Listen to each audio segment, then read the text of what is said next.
Hello दोस्तों, मैं सुनी शर्मा आपका अपने यूट्यूब चैनल में स्वागत करता हूं।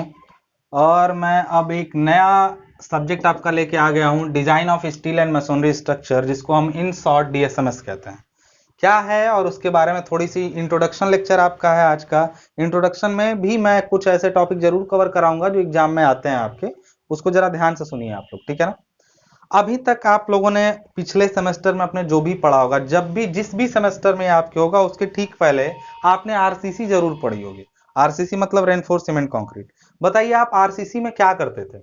अगर मैं आपसे सवाल करूं कि आरसीसी में काम क्या था, तो आप कहते हैं कि जिन्होंने भी पढ़ लिया है वो जरा ध्यान दें कि आरसीसी में आप डिजाइन करते थे किसी मेंबर का डिजाइन का अर्थ क्या होता है। जब भी आपको कोई लोड दे दिया गया कि इस लोड के लिए आप एक बीम बनाइए या स्लैब बनाए, तो आप क्या करते थे, आप उसका मान लीजिए लोड आपको दिया तो आप मोमेंट निकालें। मोमेंट के बाद आप उसमें उसका मेंबर का थिकनेस या उसका विड्थ और डेप्थ और उसकी बाकी सारी साइज निर्धारित करते थे। तो आप या फिर कोई मेंबर दिया हो तो उसका स्ट्रेंथ निकालते, जैसे मोमेंट ऑफ रेजिस्टेंस निकालना है यानी प्रतिरोध आघूर्ण निकालना है। मोमेंट ऑफ रेजिस्टेंस क्या होता था, कोई बीम कितना मोमेंट झेल सकती है, वही उसका मोमेंट ऑफ रेजिस्टेंस। तो एक चीज बताइए, अभी तक आप क्यों आरसीसी पर ध्यान दे रहे थे? इसलिए क्योंकि देखिए, एक ऐसा मटेरियल था आरसीसी जो लोड को बर्दाश्त कर सकता था, बना सकता था। तो क्या स्टील वो काम अकेले नहीं कर सकता है? जैसे अगर हम बीम बनाने की जगह आरसीसी की पूरी बीम स्टील की बना दें तो बिल्कुल चलेगा। तो जैसे आप आरसीसी में डिजाइन सीखते थे, उन्हीं सारे डिजाइन को हम लोग किस में पढ़ेंगे अब? स्टील में भी, केवल स्टील का, सिंगल स्टील का मेंबर। और आप हमेशा ध्यान देंगे कि सेम सारी चीजें लगभग, अब सारी का मतलब एकदम नहीं होगा, उसके कॉन्सेप्ट में क्या अलग रहेंगे। देखिए मेन बहुत बड़ा जो अंतर है ना दोनों में, वो ये है कि आरसीसी एक कंपोजिट सेक्शन था। कंपोजिट का मतलब कंक्रीट और स्टील का एक मिला जुला स्ट्रक्चर था, जबकि स्टील क्या होगा, स्टील अपने आप में एक होमोजीनियस स्ट्रक्चर बनाएगा।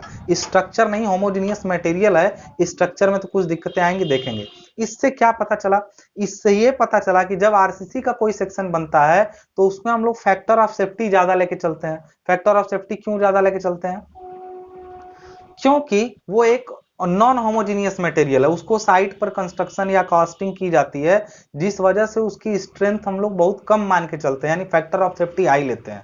जो ले सकता है बहुत ज्यादा, उसको कम मानने का रीजन क्या होता है? क्योंकि हम लोग जब भी उसको बनाते हैं तो हम लोग क्वालिटी से समझौता कर देते हैं, इसलिए हम लोग फैक्टर ऑफ सेफ्टी लेके चलते हैं। जबकि स्टील में फैक्टर ऑफ सेफ्टी कम क्यों लिया जाएगा? क्योंकि ये जब भी बनती है तो कंट्रोल्ड कंडीशन में। स्टील का निर्माण जब होता है तो ये किसी न किसी पावर प्लांट पे होता है, ठीक है। पावर प्लांट पर स्टील का निर्माण होता है, फिर भी इसमें फैक्टर ऑफ सेफ्टी क्यों ली जाती है? क्योंकि इनको जो जोड़ने, बनाने और कसने का काम, जैसे ब्रिज पर आप ट्रसेस देखे होंगे, वो ट्रस जब आती होगी तो एक बड़ा बड़ा ब्लॉक आता होगा, उनको जोड़ा कहाँ जाता है? वो तो जोड़ने का काम तो साइट पे ही होता है ना। तो जोड़ने में अगर किसी ने समझौता किया, मजदूर ने सही से काम नहीं किया, तो भले ही स्टील मजबूत है और होमोजीनियस है, लेकिन फिर भी क्वालिटी से कुछ समझौता होगा। इस वजह से हम लोग इसमें भी फैक्टर ऑफ सेफ्टी यूज करेंगे। एक चीज और इसमें खास अंतर होता है, कम यूज करेंगे, फैक्टर ऑफ सेफ्टी कम लगेगी, और आरसीसी में ज्यादा लगता था। एक चीज और विशेष इसमें अंतर क्या हो जाता है, उसको जरा समझिएगा। आरसीसी एक होमोजीनियस मटेरियल नहीं होने की वजह से उसमें हर फार्मूला उसके लिए प्रैक्टिकली डिराइव किया गया था। जैसे मोमेंट ऑफ रेजिस्टेंस का फार्मूला निकाला गया, सिंपल बेंडिंग इक्वेशन नहीं लगा। जैसे सिंपल बेंडिंग इक्वेशन क्या होता है, आपने शुरू से पढ़ा होगा, फर्स्ट ईयर से पढ़ते आ रहे होंगे इसको, इस फार्मूले को। तो ये आपने आरसीसी में क्यों नहीं लगी? ये मोमेंट ऑफ रेजिस्टेंस ही होता है, ये बेंडिंग स्ट्रेस होता है, ये एनर्सिया होता है। ये आपने यहाँ आरसीसी में कहीं नहीं देखा होगा इस फॉर्मूले को। क्यों नहीं देखा आरसीसी में इस फॉर्मूले को? क्योंकि ये फॉर्मूला सोम में आपने पढ़ा होगा। सोम में पढ़ने का अर्थ क्या हुआ? एक मिनट,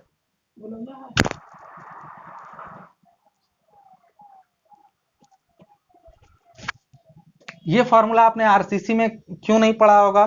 क्योंकि ये फॉर्मूला एक होमोजीनियस मटेरियल के लिए बनाया गया है, ये आइसोट्रोपिक मटेरियल के बनाया गया है, ठीक है।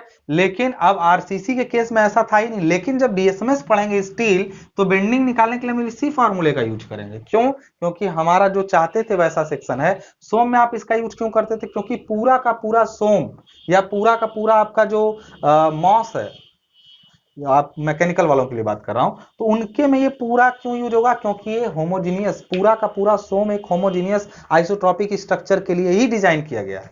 तो आप लोगों ने ये समझ लिया कि जो आपका स्टील है उसमें ये फॉर्मूले जो सिंपल थियोरेटिकल फॉर्मूले होंगे वो एप्लीकेबल होंगे। इस वजह से आरसीसी की तुलना में ये सिलेबस थोड़ा अच्छा है, पढ़ने में थोड़ा आपको आसानी होगी, और थोड़ा कम भी सिलेबस है। आरसीसी में जितने मेंबर बनते हैं उनकी तुलना में डिप्लोमा के एग्जाम के पॉइंट ऑफ व्यू से इसका सिलेबस भी कम है, लेकिन फिर भी नया है इसलिए आपको समझना पड़ेगा। चलिए ध्यान दीजिए इसमें क्या क्या और है।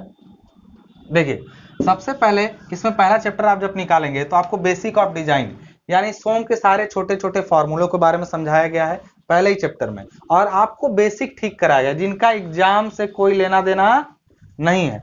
इस चैप्टर में आपको केवल समझाया गया है कि पढ़ने के लिए आपको किन किन चीजों की जरूरत होगी, ठीक है।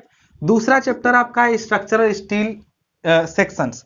इसमें आपको हर तरह के सेक्शन के बारे में जानकारी दी है। हर तरह का सेक्शन कैसे, जैसे स्टील, जैसे आरसीसी में क्या था, आप किसी भी आकार का फ्रेम बनाते तो उसमें कंक्रीट डाल देते थे, वो जम जाती थी और आरसीसी बन जाता था।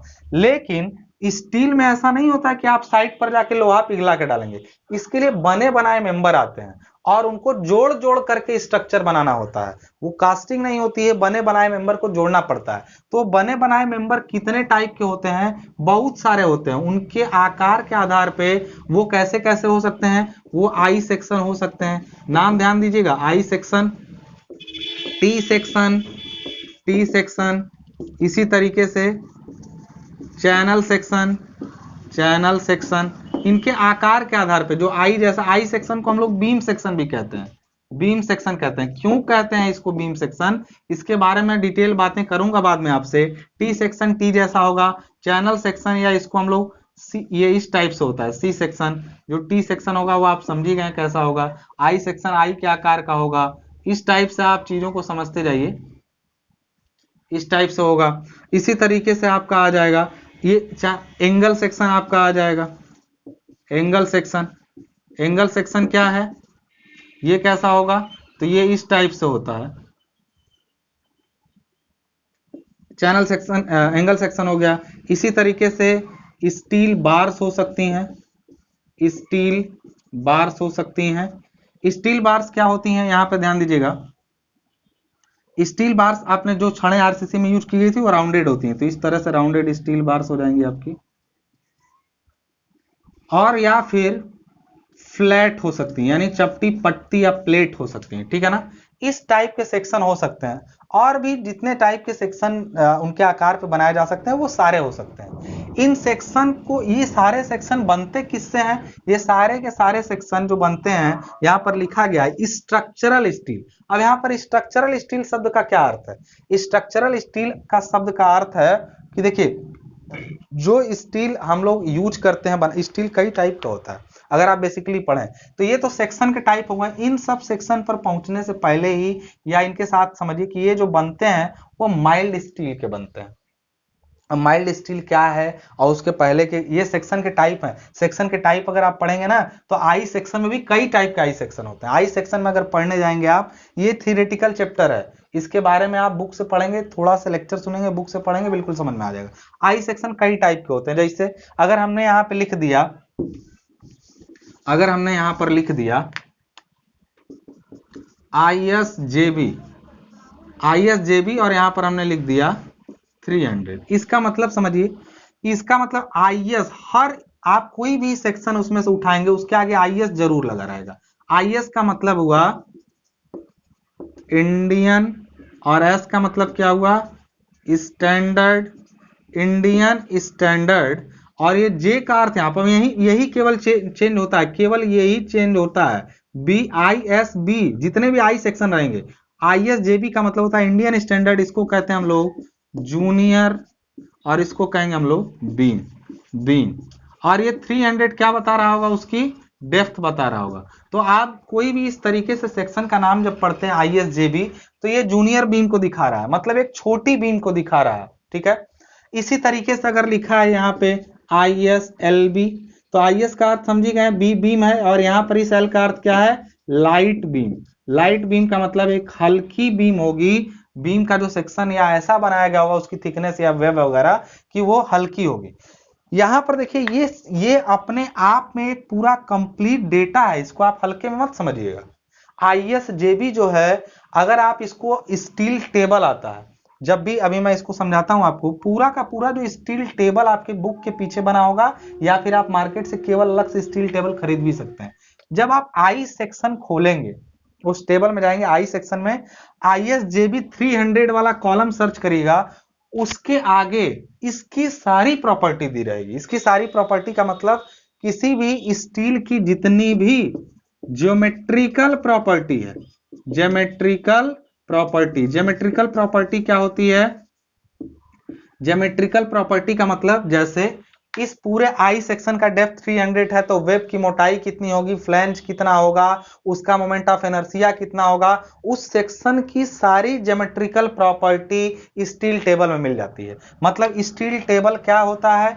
स्टील टेबल किसी भी स्टील स्ट्रक्चरल स्टील सेक्शन की ज्योमेट्रिकल प्रॉपर्टी बताता है, पूरी तरीके से लिखी हुई ऑलरेडी।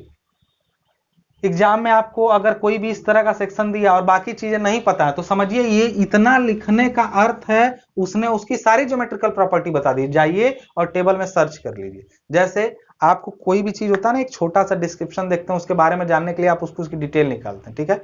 एक तरह से ये इसका लिंक नेम है, ये इसको जाकर के टेबल में कनेक्ट कराएगा। Almost all the geometrical property can easily be red from steel table. तो आप लोगों ने इसी तरह एलबी का भी पढ़ सकते हैं, इसके आगे इसकी डेप्थ लिखी रहेगी।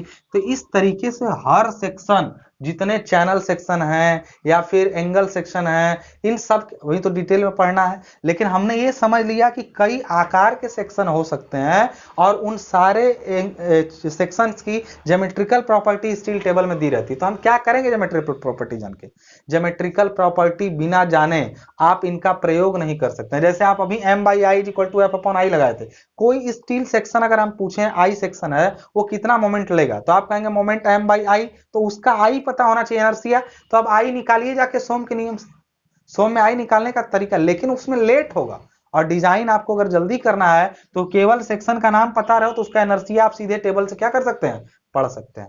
तो न्यूमेरिकल लगाना हो या फिर कोई भी डिजाइन करना हो, उसके लिए आपको ज्योमेट्रिकल प्रॉपर्टी मालूम होनी चाहिए। और किसी भी सेक्शन की ज्योमेट्रिकल प्रॉपर्टी उसके नाम में ही छिपी रहती है पूरी तरीके से। आई होप क्लियर है सारी चीजें।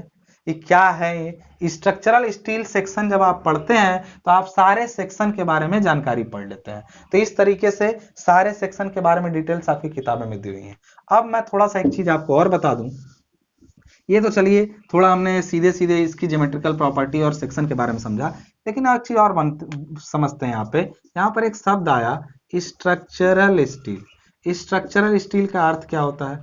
देखिए, जब भी इस लोहा वगैरह, जब देखिए स्टील बनती नहीं, पहले तो लोहा निकलता है तो ओर होता है। ओर क्या होता है आपका? आप जान लीजिए, अयस्क किसको बोलते हैं। किसी भी मेटल्स को डायरेक्ट फॉर्म में जल्दी नहीं मिलता है, वो उसका कोई ना कोई ओर होता है। कुछ ही मेटल होते हैं जो डायरेक्टली मिल जाते हैं। तो ओर जो होते हैं, ओर से इनको एक्सट्रैक्ट किया जाता है, मतलब निकाला जाता है। तो आयरन के कई ओर हैं, आयरन का हेमेटाइट है, मैग्नेटाइट है, कई सारे ओर हैं। उन ओर्स से जो लोहा निकाला जाता है ना, वो लोहा तुरंत जो निकल के आता है उसको बोलते हैं पिग आयरन। पिग आयरन जो होता है, ऐसा लोहा होता है जिसमें इंप्योरिटीज सबसे ज्यादा होती हैं। इंप्योरिटीज के नाम पे सबसे ज्यादा मात्रा में बहुत सारी इंप्योरिटीज हैं, लेकिन बेसिकली हमारा इंप्योरिटीज का मतलब होता है कार्बन से। कार्बन कितना परसेंट इसमें होता है? इसमें 5% से लेके 6% तक क्या होता है? कार्बन होता है। किसमें? पिग आयरन में। देखिए, कार्बन का होना इंप्योरिटीज है और वो कैसे प्रभावित करता है इसके बारे में भी हम लोग समझ लेंगे। तो जब हम पिग आयरन जब निकालते हैं, जिसको कच्चा लोहा बोलते हैं, हिंदी में कच्चा लोहा पिग आयरन बोलते हैं, तो पिग आयरन में जब हम कुछ उसको और सफाई करते हैं, इसकी ड्रेसिंग करते हैं, इसको भट्टी में जा करके गला करके पिघला करके अलग करते हैं, तो पिग आयरन से फिर और कार्बन कम करते हैं, तब हम लोग का बनता है cast iron. Cast iron, cast iron कितना होता है? तो कास्ट आयरन में कार्बन का कंटेंट जो होता है वो 2% से लेकर के 4% तक होता है। कास्ट आयरन में कार्बन का कंटेंट 2 से लेकर 4% तक होता है। अब कार्बन की मात्रा और कर दें इसमें कम, कार्बन की मात्रा और कम कर दें, बिल्कुल बहुत कम कर दें, तो ये बना लेता है किसको, रॉट आयरन को। रॉट आयरन क्या होता है, रॉट आयरन मतलब होता है पिटवा लोहा, इसको बोलते हैं कच्चा लोहा, इसको ढलवा लोहा, इसको पिटवा लोहा। रॉट आयरन में कार्बन की मात्रा बहुत कम यानी इवन लेस देन 0.15% होती है। रॉट आयरन में कार्बन की वैल्यू कितनी होती है, 0.15% से भी क्या होती है, कम होती है। अब यहाँ पर एक चीज पर ध्यान देंगे, तो ये कार्बन का सबसे कम मतलब प्योरेस्ट फॉर्म ऑफ आयरन है। ये कौन सा फॉर्म है, प्योरेस्ट फॉर्म ऑफ आयरन है। अब यहां पर एक चीज समझिए, कास्ट आयरन क्या है। देखिए कार्बन का कंटेंट बढ़ते रहना, अगर कार्बन, अब देखिए इंप्योरिटीज तो बहुत सारी हैं यार, लेकिन मेन इंप्योरिटी जो है वो कार्बन है। कार्बन इंप्योरिटी नहीं की जा सकती, ये लोहे के गुणों को बदल देता है। गुणों को कैसे बदलता है, अगर किसी भी मटेरियल में लोहे में कार्बन की क्वांटिटी अगर बढ़ रही है ना, तो उसके बारे में एक चीज समझिए, कार्बन बढ़ा तो वो सीधे सीधे ना उसको हार्ड बनाएगा। क्या बनाएगा, कार्बन बढ़ने का मतलब जो होगा वो, अब जो आयरन होगा वो पहले से हार्ड होगा। दूसरा चीज ब्रिटल हो जाएगा, ब्रिटल हो जाएगा। इन दोनों शब्दों का अर्थ समझिएगा, इसकी ये हार्डनेस, इसके हार्ड होगा, ब्रिटल होगा। एक चीज इसमें क्या हो जाएगा, इसको एक टर्म नाम लेते हैं हम लोग डक्टिलिटी, जो कि इसकी घट जाएगी डक्टिलिटी। कार्बन बढ़ने से हार्डनेस बढ़ेगी, ब्रिटलनेस बढ़ेगी और डक्टिलिटी क्या होगी, घट जाएगी। इन तीनों को एक साथ रिलेट कर लेते हैं सीधा। कार्बन जितना ही बढ़ेगा ना, लोहा लोहा ना होकर धीरे धीरे पत्थर होने लगेगा।